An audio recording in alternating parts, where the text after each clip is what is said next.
zusammen, in diesem Video führe ich dich durch die Dharavi-Slums in Mumbai.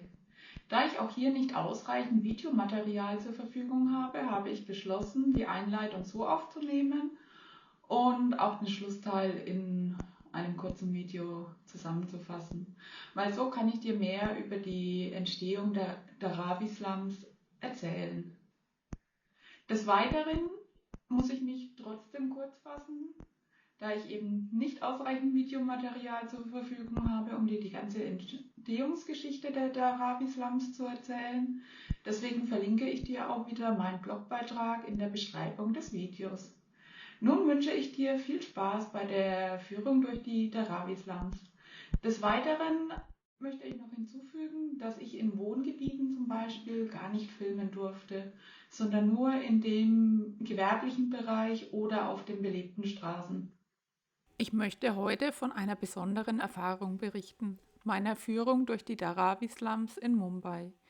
Ehrlich gesagt habe ich lange überlegt, ob ich diese Tour überhaupt machen soll, aus Respekt vor den Menschen dort.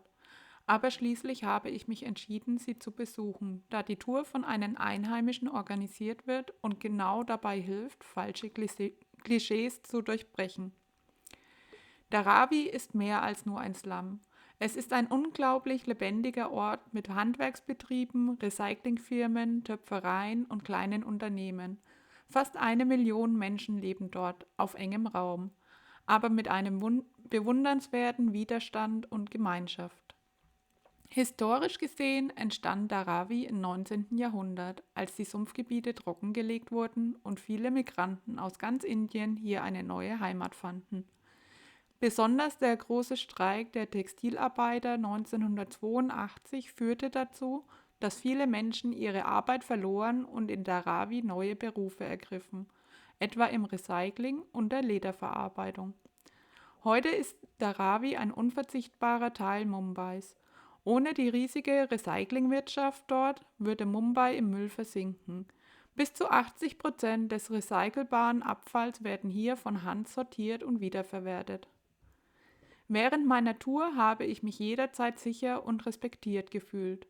Fotografieren war erlaubt, aber ich habe bewusst darauf geachtet, sensibel mit den Menschen umzugehen. Besonders in Wohngebieten habe ich auf Fotos verzichtet. Ich kann jedem nur raten, Dharavi nur mit einem einheimischen Guide zu besuchen, aus Respekt wegen der Sprachbarriere und weil man so wirklich in die Geschichte und das Leben dort eintauchen kann. Mein Fazit: Dharavi ist nicht nur ein Ort der Armut, sondern auch ein Ort des Stolzes, der Innovation und des unglaublichen Zusammenhalts.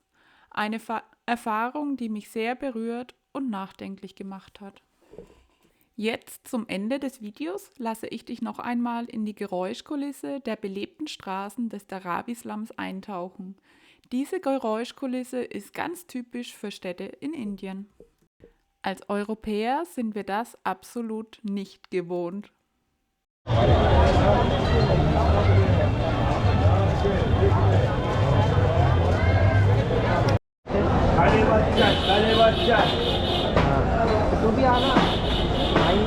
So, ich hoffe, mein Video über die Dharavi-Slums hat dir gefallen.